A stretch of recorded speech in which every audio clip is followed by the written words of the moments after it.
વંદે માતરમ. મિત્રો, આપણે અત્યારે chapter number 3 the simple past tense એ સ્ટાર્ટ કરી રહ્યા છીએ. આપણી ગ્રામર બુકમાં પેજ નંબર 19માં ચેપ્ટર 3 સિમ્પલ પાસ્ટ ટેન્સ.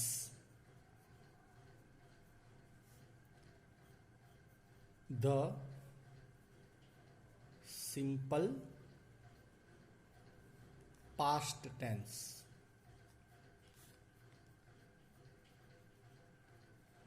સાદો ભૂતકાળ.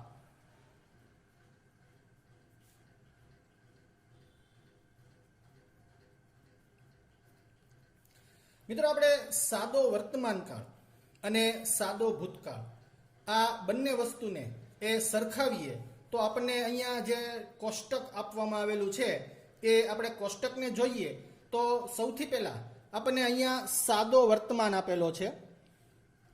સાદો વર્તમાન કાળ, આપણે એનું નામ શોર્ટમાં સા વ કા એવી રીતે સમજીશું. એની સાથે ટુ બી એક વચનમાં અને બહુવચનમાં. બરાબર, ટુ બી ક્રિયાપદ એક વચનમાં અને બહુવચનમાં. તો સાદો વર્તમાન કાળ હોય તો ટુ બી એક વચનમાં આપણે એમ અને ઇઝનો ઉપયોગ કરીએ છીએ. બરાબર ને? એમ એનું ગુજરાતી આપણે છું અને ઇઝ કે જેનું ગુજરાતી આપણે છે એવું લઈએ છીએ. યુ સાથે પણ આપણે આરનો ઉપયોગ કરીએ છીએ. બરાબર ને? કારણ કે યુ જે છે એ બીજો પુરુષ હોય છે ત્યારે એક વચન અને બહુવચન બંનેમાં એ આર ક્રિયાપદ જે છે એની સાથે જ એનો એ ઉપયોગ એ લેવામાં આવતો હોય છે. તો ત્યાં પણ આપણે આર એ શબ્દનો ઉપયોગ કરીએ છીએ. જ્યારે બહુવચનની અંદર આપણે સાદા વર્તમાન કાળની અંદર માત્ર આર શબ્દનો ઉપયોગ કરીએ છીએ કે જ્યાં એનું ગુજરાતી આપણે છીએ એવું એ લેતા હોઈએ છીએ. જ્યારે આ જ વસ્તુને તમે સાદા ભૂતકાળમાં ફેરવીએ છીએ, સાદો ભૂતકાળ. બરાબર? તો સાદા ભૂતકાળની અંદર તમે જુઓ છો તો આ એમ, ઇઝ અથવા તો આર, બરાબર, એનું સ્વરૂપ એ વોઝ અથવા તો વેરમાં વયું જાય છે. એટલે કે જો એમ અથવા તો ઇઝ હોય તો એનું વોઝ થઈ જશે. અને જો આપણને આર આપવામાં આવેલું હોય, બરાબર, એટલે કે યુ, તો એની સાથે પણ જેવી રીતે સાદા વર્તમાન કાળમાં યુ સાથે બહુવચન ક્રિયાપદનો જ ઉપયોગ થાય છે એવી રીતે સાદા ભૂતકાળમાં પણ યુ જે છે એની સાથે વોઝનો ઉપયોગ નથી થતો. એ એક વચન હોય કે બહુવચન હોય એની સાથે વેરનો ઉપયોગ જ થાય છે. બરાબર છે? જ્યારે બહુવચનની વાત કરીએ તો બધાની સાથે વેર એ શબ્દ જે છે એનો ઉપયોગ એ કરવામાં આવે છે. બરાબર? અહીંયા વોઝનું ગુજરાતી હતો, હતી, હતું, હતા, બરાબર, એવો પ્રકારનો એ કરવામાં આવે છે. હતો, હતી અથવા તો હતા. એવી જ રીતે અહીંયા વેર શબ્દ છે એનું ગુજરાતી પણ હતા કે હતો કે બહુવચન હોય છે એટલા માટે હતા એવો શબ્દ જે છે એ વધારે એ ઉપયોગ એ કરવામાં આવતો હોય છે. તો આ ટુ બી ક્રિયાપદ સાથે વર્તમાન કાળમાં અને સાદા ભૂતકાળમાં કયા કયા ક્રિયાપદનો સ્વરૂપ જે છે એ આપણે યુઝ કરીએ છીએ એની વાત કરી. ત્યાર પછી છે ટુ હેવ ક્રિયાપદ. બરાબર? તો ટુ હેવ ક્રિયાપદમાં પણ આપણે એક વચન બહુવચન જોઈએ. સૌથી પહેલા સાદો વર્તમાન કાળ લઈએ. સાદો વર્તમાન કાળ, તો એમાં એક વચનમાં આપણે હેઝનો ઉપયોગ કરીએ છીએ અને હેવનો પણ સાથે સાથે ઉપયોગ થાય છે. બરાબર? એટલે કે જો ત્રીજો પુરુષ એક વચન હોય તો બધાની સાથે હેઝ આવશે. બરાબર? પણ એ સિવાય આઈ શબ્દ છે એની સાથે આપણે હેવનો ઉપયોગ કરીએ છીએ. યુ જે છે એની સાથે પણ આપણે હેવનો ઉપયોગ કરીએ છીએ. તો એનું ભૂતકાળનું સ્વરૂપ એ હેડ બની જાય છે. એટલે કે હેવ હોય તો પણ હેડ થશે, હેઝ હોય તો પણ હેડ થશે. ગુજરાતી લઈએ તો હેવ કે હેઝનું ગુજરાતી આપણે લેતા હતા ની પાસે છે, જ્યારે અહીંયા ની પાસે હતું. બરાબર? ની પાસે હતું. એવી જ રીતે બહુવચનમાં માત્ર હેવનો ઉપયોગ કરીએ છીએ. જ્યારે આપણે ટુ હેવ ક્રિયાપદને સાદા વર્તમાનમાં ઉપયોગ લઈએ છીએ તો બહુવચનમાં માત્ર હેવ શબ્દનો ઉપયોગ કરીએ છીએ કે જ્યાં એનું ગુજરાતી ની પાસે છે એવું જ થાય છે. તો બહુવચનમાં પણ જ્યારે એને તમે સાદા ભૂતકાળમાં ફેરવો છો, સાદા ભૂતકાળમાં, તો એનું હેડ થઈ જાય છે. બરાબર? ત્યાં એનું ગુજરાતી ની પાસે હતું એવું જ રહે છે. બરાબર? તો હેવ અને હેઝ જે સાદા વર્તમાન કાળમાં વાપરતા હતા એનું ગુજરાતી એને જ્યારે સાદા ભૂતકાળમાં ફેરવવામાં આવે છે ત્યારે એને હેડ લેવામાં આવે છે અને એનું ગુજરાતી સાદા વર્તમાન કાળમાં હેવ કે હેઝનું આપણે ની પાસે છે એવું કરીએ છીએ, જ્યારે સાદા ભૂતકાળમાં એનું ગુજરાતી ની પાસે હતું એવું એ કરવામાં આવે છે. ત્યાર પછી ત્રીજું ક્રિયાપદ આપણે યુઝ કરતા હતા ટુ ડુ ક્રિયાપદ. બરાબર, તો ટુ ડુ ક્રિયાપદ સાદા વર્તમાન કાળની અંદર જોઈએ, સાદો વર્તમાન કાળ, તો એમાં આપણે ડુ અને ડઝનો ઉપયોગ કરતા હતા. બરાબર, ત્રીજા પુરુષ એક વચન સાથે ડઝ, એ સિવાય આઈ, વી, યુ, આઈ અને યુ એની સાથે આપણે ડુ શબ્દનો જે છે એ ઉપયોગ કરતા હતા. બાકી વી જે છે તો બહુવચનમાં આવશે એટલે ક્યાં એની સાથે તો આપણે ડુ શબ્દનો જ એ ઉપયોગ ડુ સહાયકારક ક્રિયાપદ તરીકે કરીએ છીએ. તો ડુ અથવા તો ડઝ એને જ્યારે તમે સાદા ભૂતકાળમાં ફેરવો છો, બરાબર, તો ડુ અથવા ડઝનું એ ડીડ થઈ જાય છે સાદા ભૂતકાળમાં. એવી જ રીતે અહીંયા પણ ડુ જે છે એનું ડીડ એ કરવામાં આવે છે. બરાબર છે, તો આ સહાયકારક ક્રિયાપદોની વાત થઈ કે જે સાદા વર્તમાનમાં જે વપરાતા હતા એને સાદા ભૂતકાળમાં આપણે કયા કયા ક્રિયાપદો સાથે રિપ્લેસ કરવાના છે, બદલવાના છે. હવે વાત આવે છે મુખ્ય ક્રિયાપદ. તો મુખ્ય ક્રિયાપદ જે છે એમાં સૌથી પહેલું છે નિયમિત ક્રિયાપદ. નિયમિત ક્રિયાપદ. નિયમિત ક્રિયાપદને અંગ્રેજીમાં રેગ્યુલર વર્બ તરીકે ઓળખવામાં આવે છે. બરાબર, કે જે નિયમિત છે. હવે એ ક્રિયાપદ ક્યાં? તો કે એવા ક્રિયાપદ કે જેના મૂળ રૂપને તમે ડી અથવા તો ઈડી પ્રત્યય લગાવો અને એ ક્રિયાપદ ભૂતકાળમાં રૂપાંતર પામે, તો એનો અર્થ એવો થયો કે એ ક્રિયાપદ જે છે એ નિયમિત ક્રિયાપદ છે. બરાબર, કોઈ પણ ક્રિયાપદ કે જે ક્રિયાપદનું જે મૂળ રૂપ છે એટલે કે ટુ વગરનું, મૂળ રૂપ જે છે એને શું કહેવાય છે? ટુ વગરનું. તો ટુ લગાડ્યા વગરના ક્રિયાપદ જે છે એને તમે કાં તો ડી લગાવો અથવા તો ઈડી લગાવો અને જો એનું ક્રિયાપદનું રૂપાંતર ભૂતકાળમાં થઈ જતું હોય તો એવા ક્રિયાપદોને આપણે નિયમિત ક્રિયાપદો કહીએ છીએ. આપણી ગ્રામર બુકમાં તમે જુઓ ઘણી બધી એની એ યાદી આપણને આપવામાં આવેલી છે. કયા કયા ક્રિયાપદ, જે 2-4 ઉદાહરણ હું અહીંયા લખું તો એક તો વોક. વોક એટલે ચાલવું, તો એનું ભૂતકાળ કરશું તો બની જશે વોકડ. બરાબર, એટલે ચાલ્યો, ચાલ્યું. બરાબર, એ વાક્યના અંદર રહેલા કર્તાને આધારે વોકડ એનું ચાલ્યો થશે કે ચાલ્યું થશે. એવી જ રીતે બીજું એક ક્રિયાપદ આપણને આપેલું છે જમ્પ. તો જમ્પ એટલે કૂદવું, તો એનું ભૂતકાળ થશે જમ્પડ, એટલે કે કૂદ્યો કે કૂદી. બરાબર છે. એવી જ રીતે આસ્ક, પૂછવું અથવા તો કહેવું, બે શબ્દના અર્થ થશે. આસ્ક શબ્દ જે છે એનું પૂછવું પણ અર્થ થશે અને કહેવું પણ અર્થ થશે. તો એનું ભૂતકાળ થશે આસ્કડ, કહ્યું, પૂછ્યું. બરાબર, તો એવી રીતે બીજા ઘણા બધા એ શબ્દો આપણને આપવામાં આવેલા છે. ત્યાર પછી આપણને એ એક બીજી વાત કરી છે કે જો ક્રિયાપદના અંતે વાય હોય અને તેની આગળ વ્યંજન હોય, બરાબર, એટલે કે વ્યંજન વત્તા વાય જો આપણને આપવામાં આવેલો હોય, બરાબર, વ્યંજન વત્તા વાય જો આપવામાં આવેલો હોય તો વાય શબ્દ છે એને દૂર કરી અને એના સ્થાને આપણે આઈ શબ્દ મૂકવાનો છે અને પછી એને ઈડી લગાવવાનું છે. બરાબર છે, એનું ભૂતકાળનું સ્વરૂપ બનાવવા માટે. જેમ કે આપણને 2 ઉદાહરણ આપેલા છે. Cry, CRY. તમે જુઓ તો આમાં વ્યંજન વત્તા વાય છે, છેલ્લો જે અક્ષર આપેલો છે એ વાય છે, એની પહેલા વ્યંજન એટલે કે આર જે છે એ વ્યંજન છે. તો જ્યારે ક્રાય ક્રિયાપદને તમે ભૂતકાળમાં ફેરવશો ત્યારે આપણે શું કરશું? વાય જે છે એનું આપણે આઈમાં રૂપાંતર કરશું અને એનું ભૂતકાળ બનાવવા માટે એને આપણે ઈ ડી એવો શબ્દ લગાવશું, એટલે કે ક્રાયનું ક્રાઇડ થશે. એવી જ રીતે ટ્રાય શબ્દ આપણને આપેલો છે. તો ટ્રાય શબ્દમાં પણ તમે જુઓ છેલ્લો જે અક્ષર આપેલો છે એ વાય, એની પહેલા આપણને જે આર આપેલો છે એ વ્યંજન છે એટલે કે વ્યંજન વત્તા વાય છે.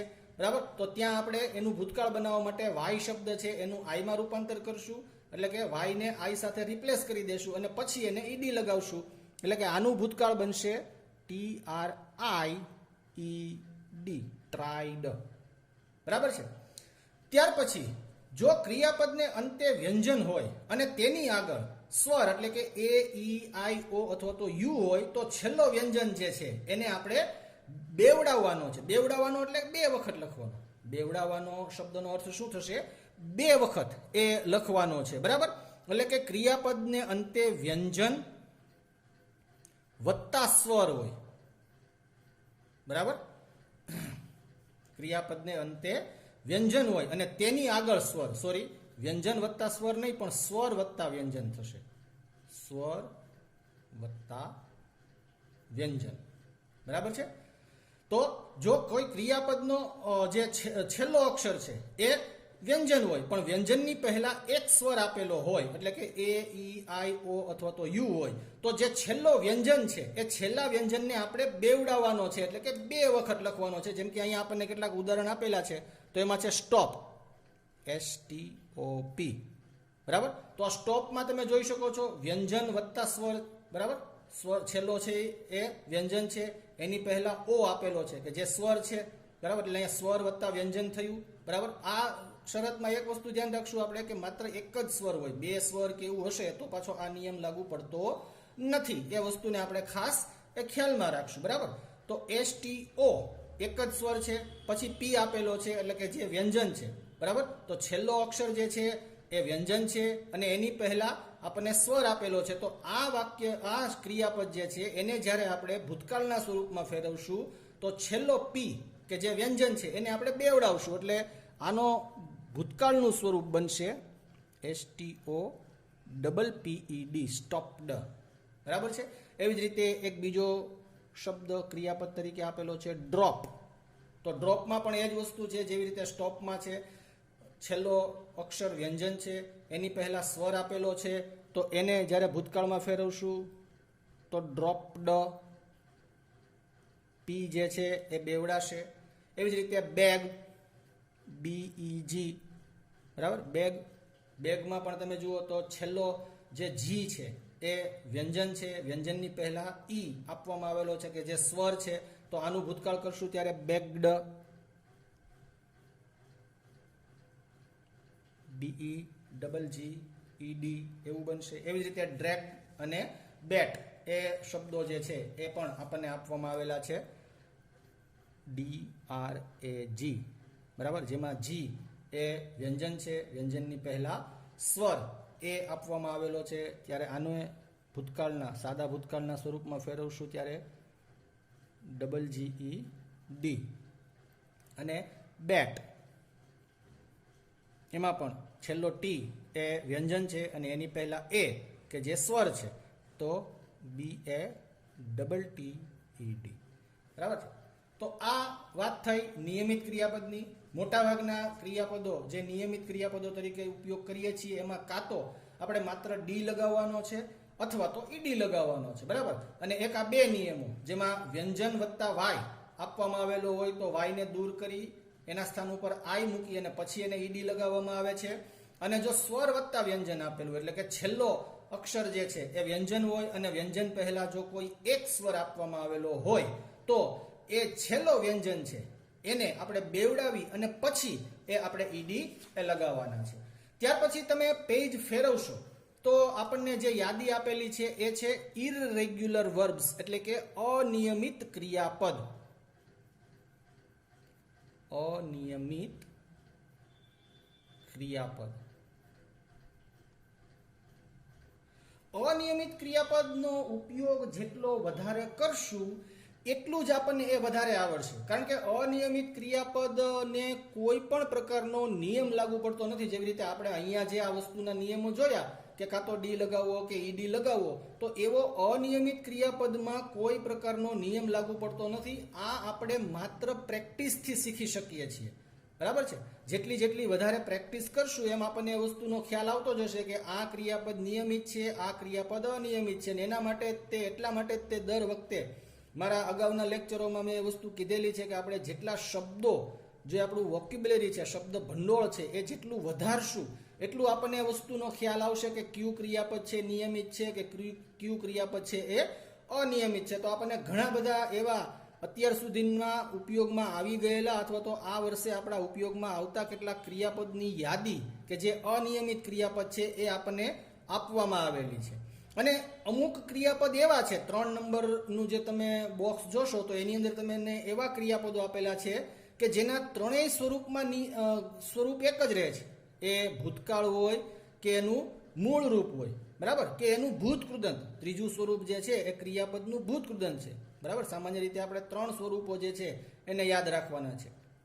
એક એનું મૂળ રૂપ, એક એનું ભૂતકાળનું રૂપ અને ત્રીજું સ્વરૂપ એનું ભૂતકૃદંતનું, બરાબર છે, કે જેનો ઉપયોગ હજુ આપણે ભૂતકૃદંતનો ઉપયોગ હજુ નથી આવતો, પણ આગળના વર્ષોમાં જેમ જેમ આપણે આગળ વધતા જઈશું એમ આપણે આનો ઉપયોગ જે છે એ પણ કરવાનો થશે ભૂતકૃદંતનો. પણ અત્યારે એના સ્વરૂપો જે આપણે ભૂતકાળ સુધી જોઈએ તો એ મૂળ રૂપમાં પણ એ જ સ્પેલિંગ છે, એ જ ઉચ્ચાર છે, એ જ એનો ભૂતકાળમાં કે સ્પેલિંગ છે અને ઉચ્ચાર છે. જેવી રીતે કે કટ ક્રિયાપદ છે, બરાબર.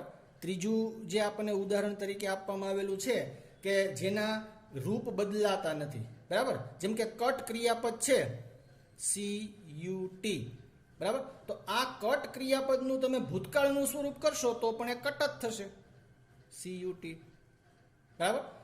એવી જ રીતે એક બીજું ક્રિયાપદ આપણને આપેલું છે રીડ. સ્પેલિંગ તમે જુઓ તો આનો રીડ વંચાશે, રીડ, બરાબર. પણ જ્યારે આને ભૂતકાળ કરશું ત્યારે સ્પેલિંગ એ જ લખાશે, READ, પણ એનો ઉચ્ચાર છે ને એ રેડ થશે, બરાબર. એટલે આ રીડ એટલે વાંચવું, બરાબર, પણ રેડ એટલે વાંચ્યું, બરાબર છે. આ વસ્તુને યાદમાં રાખશું આપણે. સ્પેલિંગ બંનેમાં એક જ સરખો થશે, પણ જ્યારે ભૂતકાળમાં એ વાક્ય વાંચવાનું થાય ત્યારે ત્યાં આપણે એનો ઉચ્ચાર જે છે એ રેડ કરવાનો છે, બરાબર છે. હવે સિમ્પલ પાસ્ટ ટેન્સ એટલે કે સાદા ભૂતકાળની અંદર પ્રશ્ન અને એના જવાબ એ આપણે જોઈએ. પ્રશ્ન અને ઉત્તર, પ્રશ્નો અને એના ઉત્તરો, બરાબર. તો સૌથી પહેલું આપણે હુ સાથે પ્રશ્ન જોઈએ તો who cut the apples, who cut the apples, બરાબર. સફરજન કોણે કાપ્યા? તો અહીંયા જવાબ તરીકે હુથી પ્રશ્ન પૂછાયો છે તો જવાબ તરીકે આપણે કોઈ પણ એક વાક્યના કર્તાનું નામ અથવા તો સર્વનામ એ આપણે ત્યાં મૂકવાનું રહેશે. આપણને જે જવાબ આપેલો છે એમાં આપેલું છે Sameer cut the apples, Sameer cut the apples, બરાબર. એવી જ રીતે બીજું વોટ થી પ્રશ્ન પૂછીને બનાવેલો છે.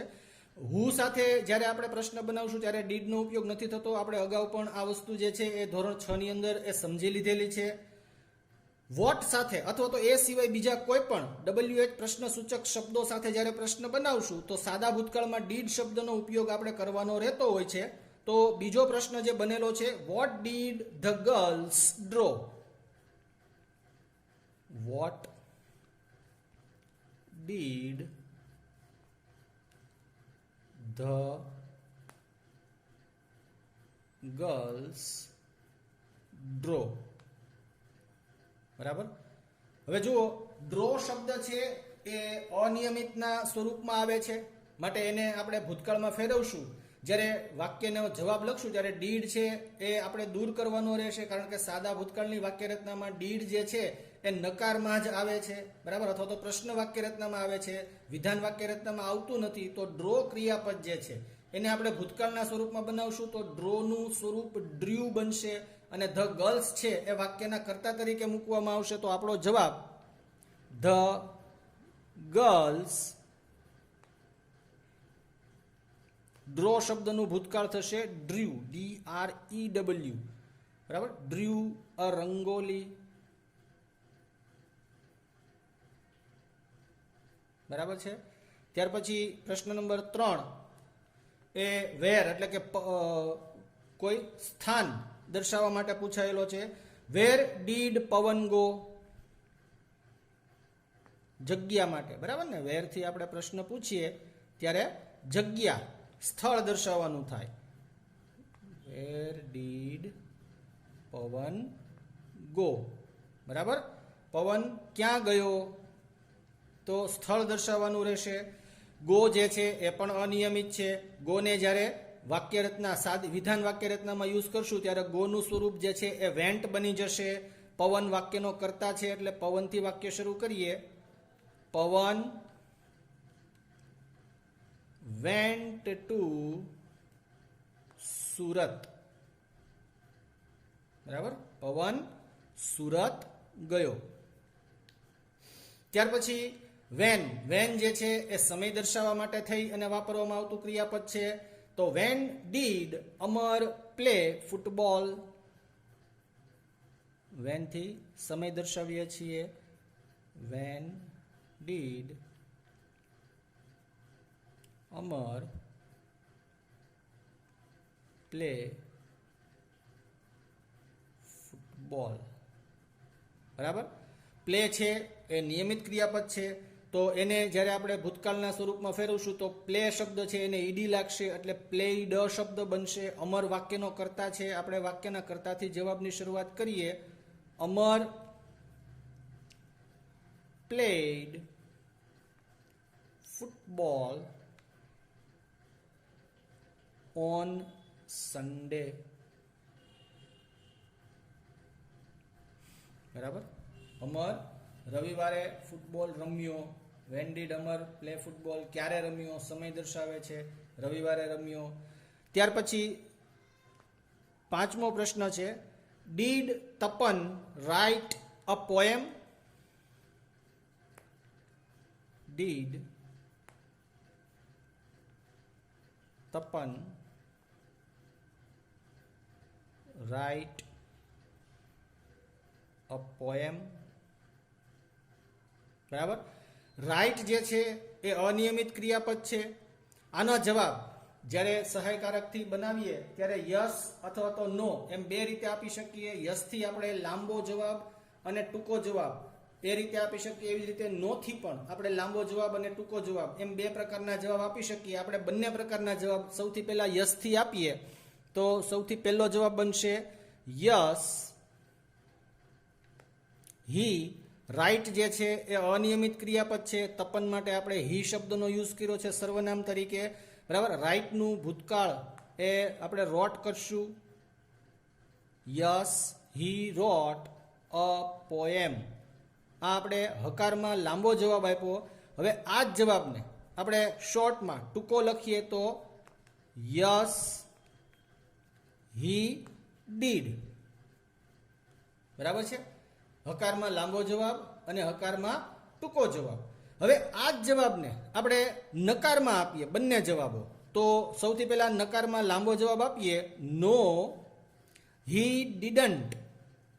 હી ડીડન્ટ. ડીડન્ટ અથવા તો ડીડ નોટ બેમાંથી કોઈ પણ લખીએ.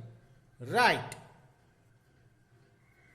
અ પોએમ. બરાબર, અને એ જ જવાબને આપણે નકારમાં શોર્ટમાં આપીએ તો નો હી ડીડન્ટ અથવા તો ડીડ નોટ.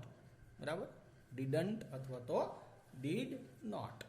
એવી જ રીતે ઉદાહરણ નંબર 6 આપણને જે આપવામાં આવેલું છે, did the children enjoy. Did the children enjoy.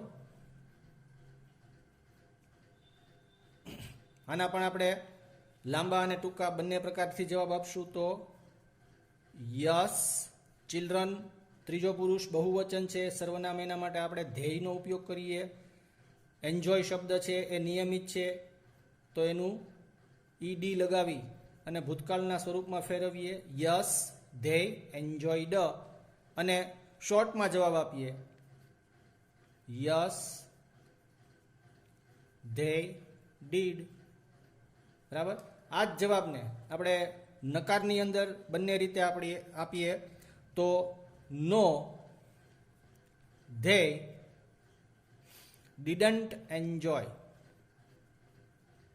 અથવા તો ડીડ નોટ. અને ટૂંકમાં નો ધ્યેય ડીડન્ટ. એક વસ્તુ આપણે મિત્રો યાદ રાખશું કે જ્યારે ડીડ શબ્દ જે છે સહાયકારક તરીકે સાદા ભૂતકાળમાં વાપરીએ છીએ ત્યારે એની સાથે આવતું ક્રિયાપદનું સ્વરૂપ હંમેશા મૂળ રૂપમાં હોય છે. બરાબર? તો ડીડ જે છે આપણે બે પરિસ્થિતિમાં વાપરીએ, કાં તો વાક્યને જ્યારે નકાર બનાવશું ત્યારે ડીડનો ઉપયોગ કરશું, અથવા તો જ્યારે વાક્યને પ્રશ્નાર્થ બનાવશું ત્યારે ડીડનો ઉપયોગ કરશું. પણ જ્યારે આપણે વાક્ય રચનાની અંદર ડીડનો ઉપયોગ કર્યા વગર સાદા ભૂતકાળની વાક્ય રચના બનાવીએ છીએ ત્યારે એ ક્રિયાપદ જો નિયમિત છે તો એને ઈડી અથવા તો ડી જે લાગતું હોય એ પ્રમાણે બનાવશું, અને જો અનિયમિત છે તો અનિયમિત ક્રિયાપદનું જે તે સ્વરૂપ, ભૂતકાળનું જે તે સ્વરૂપ વપરાય છે એ સ્વરૂપ સાથે એનો યુઝ આપણે કરવાનો થાય છે. બરાબર છે? તો અહીંયા આપણે સાદો ભૂતકાળ એટલે કે ધ સિમ્પલ પાસ્ટ ટેન્સ એની સમજૂતી છે એ પૂર્ણ થઈ છે. આપણે નેક્સ્ટ લેક્ચરમાં એની એક્સરસાઇઝ એ સોલ્યુશન આપણે પૂર્ણ કરશું.